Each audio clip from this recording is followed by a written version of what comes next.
Hello friends, welcome to খেল দুনিয়া।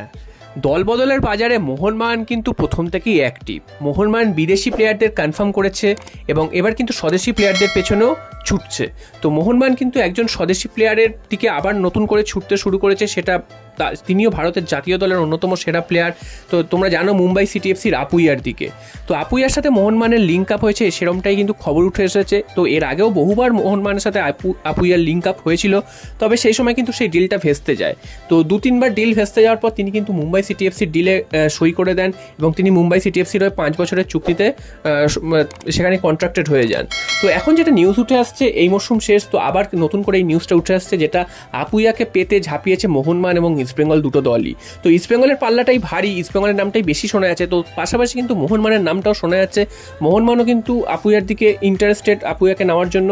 যদিও আমার ব্যক্তিগতভাবে মনে হয় আপুইয়া যে পজিশনে খেলে সেই পজিশনে মোহনবাগানের একাধিক প্লেয়ার রয়েছে।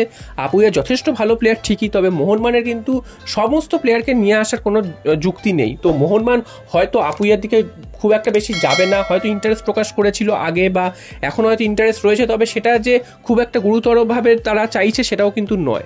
তো এই মুহূর্তে আপুইয়া মোহনবাগানের সাথে লিঙ্ক আপ হয়েছে, সেই খবরটা উঠে এসেছে, সেটা তোমাদের দিয়ে দিলাম। যদিও ইস্টবেঙ্গলের পাল্লাটাই ভারী, তারা কিন্তু আপুইয়াকে নেওয়ার চেষ্টা করছে, তবে শেষ পর্যন্ত মুম্বাই সিটি এফসিকে ভাঙানো কিন্তু খুব একটা সহজ হবে না, কারণ মুম্বাই সিটি এফসিরও প্রচুর টাকা রয়েছে, তারা সহজে আপুইয়াকে ছেড়ে দেবে না।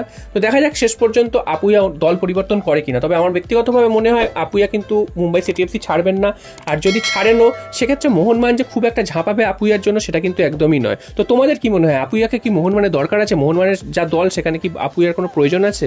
তোমরা অবশ্যই কমেন্ট করে সেটা জানিও। এরপর চলে আসি আরও একটা খবরে, সেটা হচ্ছে এফসি গোয়ার জয় গুপ্তা।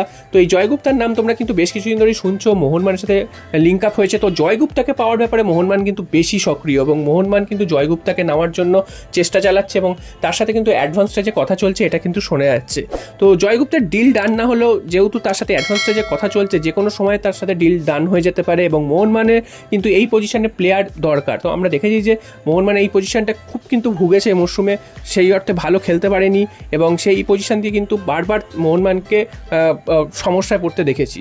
তো সেই কারণে জয় গুপ্তাকে কিন্তু মোহনবাগান নেওয়ার জন্য একটা চেষ্টা করছে এবং শুভাশিস বসুর ব্যাকআপ হিসাবে জয় গুপ্তা যদি আসে সেক্ষেত্রে দারুণ হবে এবং শুভাশিস বসুকে হয়তো ছাড়বে না মোহনবাগান। তবে শুভাশিস বসুর পারফরমেন্স কিন্তু এই মরশুমে খুব একটা ধারাবাহিক ছিল না, কিছু ম্যাচে তিনি ভালো খেলেছেন, কিছু ম্যাচে আবার তিনি কিন্তু খুব একটা ভালো খেলতে পারেননি।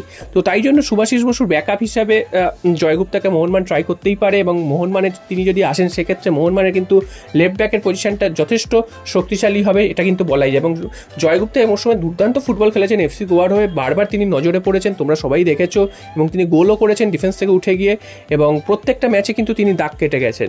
তো এই জয় গুপ্তাকে মোহনবাগান নিলে কতটা ভালো হবে সেটা কিন্তু তোমরা অবশ্যই কমেন্ট করে জানিও। জয় গুপ্তা যদি মোহনবাগানে আসে তাহলে তোমরা কতটা খুশি হবে এবং মোহনবাগানের জয় গুপ্তার প্রয়োজনীয়তা কতটা সেটাও কিন্তু তোমরা অবশ্যই কমেন্ট করে জানিও।